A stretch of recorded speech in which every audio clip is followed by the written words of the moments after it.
प्रणाम बच्चों। ये जो पाठ है ये है स्वर्ग में हड़ताल। ये आपके परिवेश की पुस्तक पाठ 11 से ही लिया गया है। तो ये एक वाद संवाद है, जो आपस में हम बात करते हैं किस तरीके से। तो इस पाठ में स्वर्ग में हड़ताल के माध्यम से बहुत सी समस्याओं को उठाया गया है कि हमें हड़ताल करना ज़रूरी है, क्यों, क्या मतलब ज़रूरी है या नहीं, क्या बातचीत के द्वारा हम अपनी बात कह सकते हैं।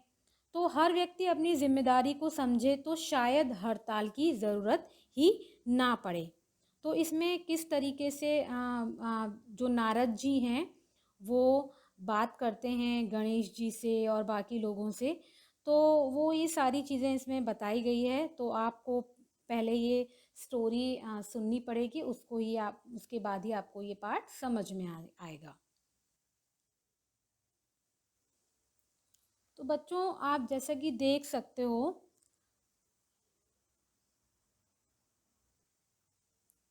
तो जैसा कि आप अपनी पुस्तक में देख सकते हो कि इसमें नारद जी जो हैं वो प्रवेश करते हैं, अंदर आते हैं और बोलते हैं, ये स्वर्ग में बात हो रही है। तो नारायण नारायण, अरे आज स्वर्ग में इतनी शांति कैसी। तो वो बोलते हैं कि स्वर्ग में इतनी शांति कैसी, कोई आवाज़ नहीं, कहीं कोई नज़र नहीं आता, न सिंहासन पर बैठे इंद्र नज़र आ रहे हैं और ना नंदी और गणेश जी के साथ बैठे शंकर पार्वती। तो नारद जी जो हैं वो स्वर्ग में हैं। तो आपको मालूम है सभी देवी देवता स्वर्ग में होते हैं। तो नारद जी किस तरीके से बात कर रहे हैं और बोल रहे हैं कि यहाँ पर बाकी सब लोग क्यों नहीं दिखाई देते हैं, कि सिंहासन पर ना इंद्र जी बैठे हैं, ना नंदी और गणेश जी के साथ बैठे शंकर पार्वती। तो ब्रह्मा जी भी आज अपने कमल पर विराजमान नहीं है। तो कहते हैं कि ब्रह्मा जी भी अपने कमल पर विराजमान नहीं है। चक्कर क्या है, कहीं पृथ्वी की तरह यहाँ पर भी चक्का जाम तो नहीं हो गया। तो बोल रहे हैं कि पृथ्वी की तरह यहाँ पर भी तो कहीं ट्रैफिक तो नहीं हो गया, यहाँ पर जाम तो नहीं हो गया। तो उन्हें एक गुफा के बाहर गणेश जी बैठे दिखाई देते हैं। उन्हें एक गुफा के बाहर, गुफा मतलब एक केव के बाहर गणेश जी दिखाई पड़ते हैं। उनके सामने तख्ती रखी होती है, तख्ती रखी होती है। तो आप उसमें चित्र में भी देख सकते हैं बुक में कि उसमें तख्ती रखी हुई है उस पर, और उस पर लिखा है आज स्वर्ग में हड़ताल है। जैसे आप टीवी में आप जब भी देखते हो, आप कोई भी न्यूज़ चैनल देखोगे कहीं ना कहीं हड़ताल लगी होती है। आजकल दिल्ली में कुछ चल रहा है, कुछ आंदोलन चल रहा है किसानों को लेकर। इसी तरीके से स्वर्ग में देवी देवताओं ने भी हड़ताल कर रखी है। अभी हड़ताल क्यों कर रखी है वो हम आगे पढ़ेंगे। तो आप देख सकते हो कि गणेश जी किस तरीके से वो पकड़े हुए हैं हड़ताल वाला बोर्ड, और उस पर लिखा हुआ है कि आज हड़ताल है। क्योंकि नारद जी बोले स्वर्ग में हड़ताल है, यही कारण है चारों ओर सन्नाटा छाया है। तो नारद जी बोल रहे हैं कि यही कारण है कि स्वर्ग में हड़ताल है और इसीलिए यहाँ पर सन्नाटा छाया हुआ है। नारद जी ये बोल रहे हैं। तो नारद जी जो हैं वो गणेश जी के पास पहुँचते हैं और बोलते हैं, जय हो विघ्न विनाशक विनायक की। विघ्न विनाशक किसको बोला जाता है? गणपति जी को, गणेश जी को बोला जाता है। तो इसलिए नारद जी भी उनको सबसे पहले प्रणाम कर रहे हैं, जय हो विघ्न विनाशक विनायक की। पर आज आपके काम में विघ्न कैसे पड़ गई? विघ्न का अर्थ क्या है यहाँ पर? विघ्न का अर्थ है कि आपके काम में आज बाधा कैसे पड़ गई। विघ्न का अर्थ है यहाँ की आप तो बाधाओं को दूर करने वाले हैं, तो आपके काम में बाधा कैसे पड़ गई। तो तख्ती की ओर इशारा करके, कौन? गणेश जी तख्ती की ओर इशारा करते हैं जहाँ हड़ताल लिखा है। इसका कुछ कारण और निवारण भी तो होगा। तो वो जो कह रहे नारद जी कि इसका कुछ कारण क्यों हड़ताल हुई है, तो इसका कोई निवारण का अर्थ है यहाँ उसका कोई उपाय भी तो होगा। प्रभु, प्रभु किसको कह रहे हैं? वो गणेश जी को। तो कुछ तो बताइए। तो गणेश जी कहते हैं, देखी नहीं है तख्ती, मैं हड़ताल पर हूँ। गणेश जी बोलते हैं कि तुमने ये तख्ती देखी नहीं कि मैं हड़ताल पर हूँ। गणेश जी किसको बोल रहे हैं ये बात? गणेश जी नारद जी को ये बोल रहे हैं कि तुम देख नहीं रहे हो कि इस तख्ती पर कि मैं हड़ताल पर हूँ। तो नारद जी कहते हैं, प्रभु मैं आपके लिए लड्डू लाया हूँ तो वह तो ग्रहण कीजिए। नारद जी बोलते हैं कि प्रभु मैं आपके लिए लड्डू लाया हूँ तो वह ग्रहण तो कीजिए। हड़ताल वड़ताल तो होती रहेगी, मतलब वो खाने की चीज़ लाए हैं और गणेश जी से कह रहे हैं कि मैं लड्डू लाया हूँ तो ग्रहण तो कीजिए। हम लोग हमेशा गणेश जी को लड्डू का भोग लगाते हैं ना, तो वैसे ही उसी प्रकार जो लड्डू है वो गणेश जी का बहुत फेवरेट है ना। तो नारद जी भी बोल रहे हैं कि मैं आपके लिए लड्डू लाया हूँ तो वो आप ग्रहण तो कीजिए। ग्रहण का अर्थ यहाँ पर क्या है, लीजिए, आप उसको स्वीकार तो कीजिए। हड़ताल वड़ताल तो होती रहेगी, तो कह रहे हैं कि ये हड़ताल तो होती रही। तो गणेश जी कहते हैं हड़ताल यानी हड़ताल, वो कहते गणेश जी बोल रहे हैं हड़ताल यानी कि हड़ताल। तो नारद जी बोल रहे हैं पर प्रभु इस हड़ताल का कोई कारण भी तो होगा। तो नारद जी बोल रहे हैं कि प्रभु, किसको बोल रहे हैं, वो गणेश जी को बोल रहे हैं कि प्रभु हड़ताल का कोई कारण भी तो होगा कि ये हड़ताल आपने की हुई है। तो फिर गणेश जी बोलते हैं सबके अपने अपने अलग मुद्दे हैं, मेरा अपना अलग मुद्दा है। वो कह रहे हैं मुद्दे का अर्थ क्या है यहाँ पर, मतलब सबकी अलग अलग बातें हैं यहाँ पर, है ना, सबके अपने अलग अलग काम हैं। तो मेरा भी एक अलग मुद्दा है, सबको मतलब अपनी बात रखने का यहाँ पर अधिकार है। मुद्दे का अर्थ यहाँ पर हर विषय है। तो बोल रहे हैं सबके अपने अपने अलग विषय हैं और मेरा भी अलग विषय है। तो ये बात गणेश जी किसको बोल रहे हैं, ये बात गणेश जी नारद जी को बोल रहे हैं। तो उसके बाद गणेश जी कहते हैं फिर नारद जी कहते हैं सब देवताओं के यहाँ की चौंक कर, वो चौंक जाते हैं नारद जी की चौंक जाते हैं कि सब देवताओं के विषय हैं पर आपका क्या मुद्दा है प्रभु। तो वो गणेश जी से बोलते हैं कि आप किस बात पर हड़ताल किए हो। तो गणेश जी कहते हैं पृथ्वीवासी मुझे लंबोदर कहते हैं, इस पर मुझे आपत्ति है। वो कहते हैं कि वो कह रहे हैं गणेश जी कि पृथ्वीवासी जो हैं वो मुझे लंबोदर कहते हैं। तो आप जानते हो कि कुछ लोग जो हैं गणेश जी को लंबोदर के नाम से भी बोलते हैं। तो वो इसी बात पर ये बोल रहे हैं कि वो लोग मुझे लंबोदर कहते हैं तो मुझे इस बात पर आपत्ति है। तो फिर उसके बाद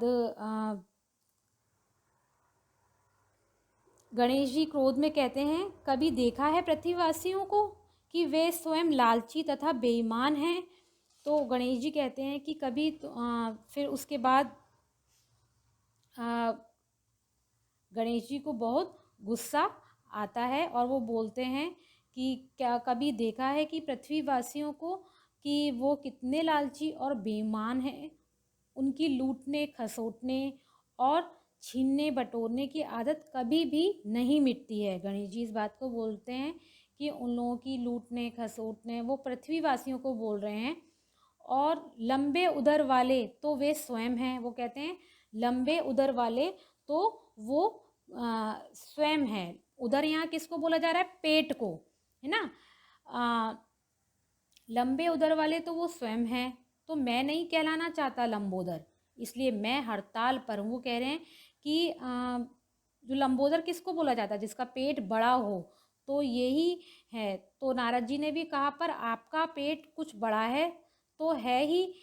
तो ये बात नारद जी ने गणेश जी को बोला, लेकिन गणेश जी कहते हैं कि पृथ्वीवासी मुझे कह रहे हैं लेकिन खुद का पेट भी तो बड़ा है। तो फिर नारद जी बोलते हैं नारायण नारायण, आपका मुद्दा तो सचमुच में लाजवाब है, पर और देवताओं के हड़ताल पर जाने का क्या कारण हो सकता है। उन सबके तो बड़े अच्छे अच्छे नाम हैं। वो बोल रहे हैं कि बाकी देवताओं का क्या कारण है हड़ताल पे जाने का। चलो आप तो लंबोदर की वजह से हड़ताल पे गए हो, आपका पेट बड़ा है इस वजह से आप हड़ताल पर हो, लेकिन बाकी देवी देवताओं को क्या परेशानी है, वो लोग क्यों हड़ताल पर गए हैं। तो फिर गणेश जी कहते हैं यह तो आप उन्हीं से पूछिए। नारद गणेश जी के पास से उठकर राजा इंद्र के पास चले जाते हैं। नारद जी किसके पास चले जाते हैं, वो गणेश जी से के पास से उठकर वो इंद्र जी के पास चले जाते हैं। इंद्र भगवान जी को आपने कभी टीवी पर सीरियल्स आते हैं कितने सारे देवी देवताओं को के, तो उसमें आपने देखा होगा इंद्र भगवान जी को। तो फिर इंद्र भगवान के पास जाते हैं, तो फिर बोलते हैं दुहाई हो महाराज, आज कामकाज ठप हो गया है। तो इंद्र बोलते हैं आज हम सब हड़ताल पर हैं। तो इंद्र जी बोलते हैं आज हम सब हड़ताल पर हैं, मालूम है ना। तो फिर नारद जी बोलते हैं पर महाराज आपका इतना सुंदर नाम है इंद्र, सुनते ही मानो वीणा के तार झंझनाने लगते हैं। उनके पास जो क्या बोलते हैं, एक वीणा किसको बोली जा रही है, वीणा एक म्यूजिक इंस्ट्रूमेंट होता है, तो उसको बोला जा रहा है। तो लगता है इंद्रधनुषी वर्षा ही फुहार होने लगी है, और आपके हड़ताल पर जाने की वजह तो समझ नहीं आती है। आप जब बारिश नहीं होती है या कुछ होती है तो हम कहते हैं इंद्र जी नाराज़ हो गए हैं ना, हम बोलते हैं ना इंद्र जी नाराज़ हो गए हैं, तो इसलिए उनको इंद्रधनुषी वर्षा बोला जा रहा है कि लगता है कि इंद्रधनुषी वर्षा की फुहार होने लगी हो, आपके हड़ताल पर जाने की वजह तो समझ नहीं आती है। ये बात कौन बोल रहे हैं, नारद जी। तो उनके हड़ताल की पहले पता करें कि वो क्यों है नारद जी गुस्से में। तो गुस्से से नारद जी बोलते हैं तुम्हें अपने आसपास देखने से फुर्सत हो तो कुछ नज़र भी आए, ये वर्षा ही मेरे हड़ताल पर जाने का कारण है। तो नारद जी बोले वर्षा, वर्षा ही तो जीवन का आधार जल देती है, इस वर्षा के कारण आप हड़ताल पर हैं। उनको ये बात नहीं समझ में आई। तो इंद्र जी बोलते हैं हाँ इसी कारण पृथ्वी पर मनुष्य जो अनाचार कर रहा है, मतलब जो वो गलत तरीके कर रहा है, गलत बातें कर रहा है, इससे सब कुछ प्रदूषित हो गया है। मतलब वो, और प्रदूषण से आसमान की नीली छतरी में छिद्र हो गए। छिद्र का अर्थ यहाँ पर क्या है, छेद हो गए। नीली छतरी किसको बोला जा रहा है, आकाश को। और दुख की बात यह है कि जब अब जो बारिश मैं करता हूँ अम्ल वर्षा के रूप में पृथ्वी पर गिरती है, और मैं परेशान ना हूँ तो क्या करूँ। तो वो कह रहे हैं कि ये जो कितना, मतलब ये लोग अनाचार कर रहे हैं, कितना पानी का दुरुपयोग कर रहे हैं, कितना प्रदूषण है पृथ्वी पर, और जो बारिश मैं करता हूँ अम्ल वर्षा के रूप में वो गिरती है, तो मैं परेशान ना हूँ तो क्या करूँ। तो वो बोल रहे हैं कि किस तरीके से मतलब वर्षा का पानी जो गिर रहा है तो उसकी वजह से मैं परेशान ना हूँ, तो क्यों क्या करूँ मैं। तो अभी भी उनको ये बात नहीं समझ में आ रही है। तो उसके बाद अरे इनके पास तो फिर वो क्या करते हैं, मैं परेशान ना हूँ तो क्या करूँ। तो फिर नारद कहते अरे इनके पास तो सचमुच एक मुद्दा है, दूसरे देवी देवताओं के पास जाकर देखते हैं। उनके पास इंद्र जी के पास बारिश का मुद्दा है, और फिर नारद जी कहते चलो अब हम दूसरे देवी देवताओं के पास जाकर देखते हैं। अरे इनके पास तो सचमुच एक मुद्दा है, दूसरे देवताओं के पास जाते हैं घूमते हुए। आज स्वर्गलोक सचमुच में ही सूना है, इसलिए मधुर बंसी में नहीं सुनाई, मधुर बंसी भी नहीं सुनाई देती। तो मधुर बंसी कौन सुनाते हैं, श्री कृष्ण भगवान जी। तो आज वो भी हड़ताल पर हैं। तो वो कहते हैं कि मधुर बंसी भी नहीं सुनाई देती है, तो पता लगाता हूँ। वो क्या बोलते हैं कि मैं पता लगाता हूँ। तो फिर वो बोलते हैं कि सही में ये एक मुद्दा है। फिर नारद जी अरे इनके पास तो सच में एक मुद्दा है, फिर दूसरे देवताओं के पास जाकर देखता हूँ आज स्वर्गलोक सचमुच में ही सूना है, तो इसलिए मधुर बंसी भी नहीं सुनाई पड़ती। क्या कृष्ण जी भी हड़ताल पर हैं, पता लगाता हूँ। तो वो पता लगाते हैं कि श्री कृष्ण भगवान की बंसुरी नहीं सुनाई दे रही है, बंसी जो है वो नहीं सुनाई दे रही है, तो क्या वो भी हड़ताल पर हैं। तो नारद कृष्ण जी को ढूंढते हुए पहुँचते हैं, जो एक पेड़ के नीचे उदास बैठे हैं, पेड़ के नीचे उदास बैठे हुए हैं। तो आप देख सकते हो कि श्री कृष्ण भगवान जी जो हैं पेड़ के नीचे उदास बैठे हुए हैं। तो फिर नारद जी जय हो करके बोलते हैं देवकी नंदन, देवकी नंदन बोलते हैं उनको, क्योंकि वो देवकी जी के पुत्र थे तो उनको देवकी नंदन भी बोला जा रहा है।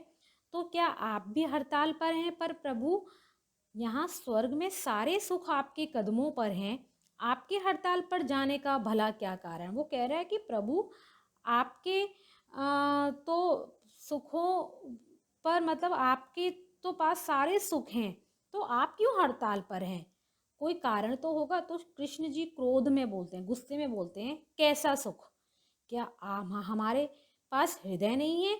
क्यों, हाँ, हृदय किसको बोला जा रहा है यहाँ पर, हृदय यहाँ दिल को बोला जा रहा है, क्या हमारे पास हृदय नहीं है।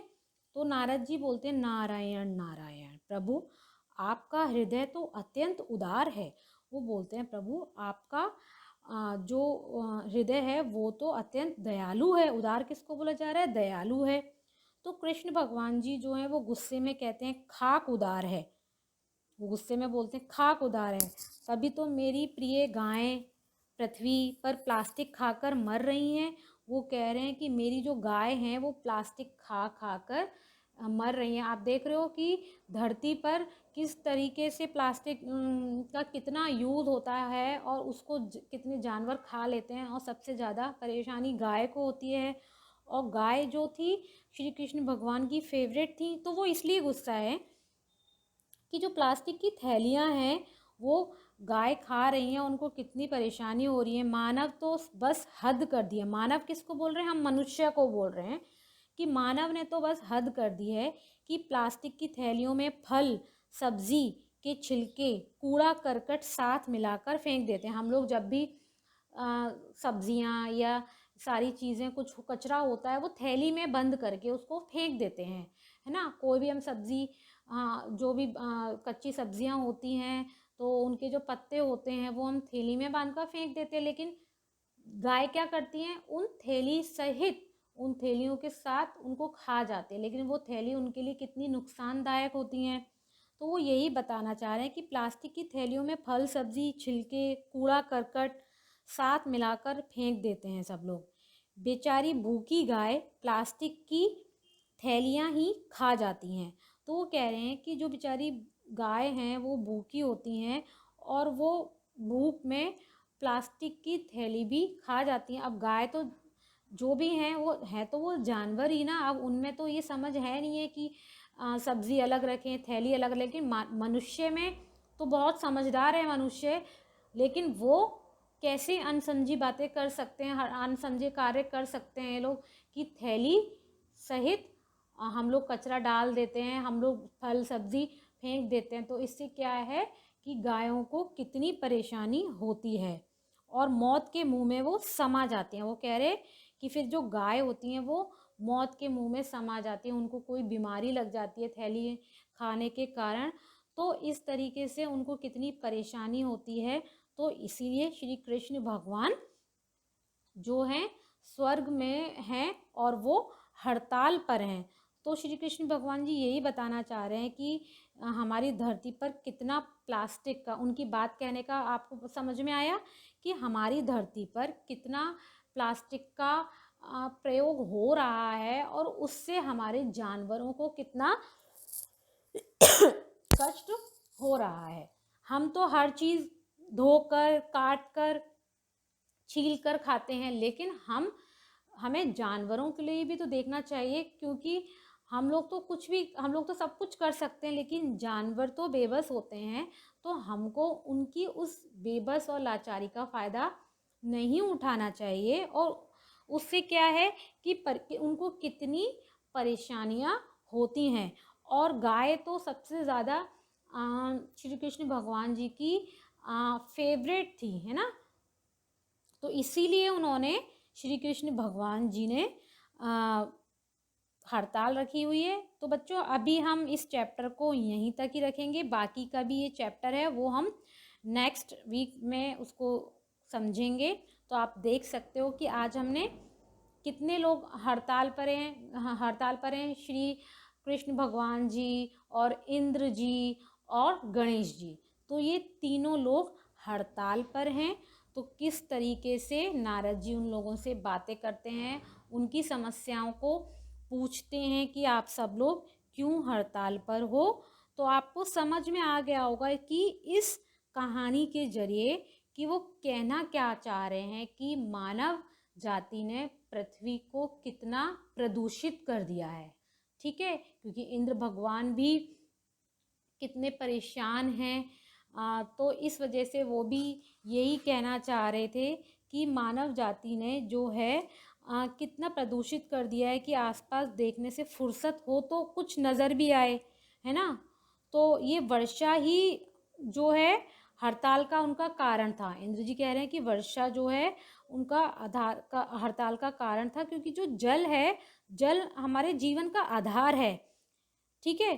तो हम जल को हम कितना हम प्रदूषित कर रहे हैं, तो इंद्र जी इसी कारण वो परेशान हैं, ठीक है। और गणेश जी की अपनी अलग ही वो है कि वो क्यों परेशान हैं, कि उनको सभी लोग लंबोदर के नाम से बोलते हैं, ठीक है ना। तो वो पेट की वजह से परेशान है, तो वो बताना चाह रहे हैं कि गणेश जी को आप लंबोदर बोलते हो, लेकिन बाकी जो पृथ्वीवासी हैं वो लोग कितना गलत कार्य करते हैं, लूटते हैं, छीनते हैं, बटोरते हैं।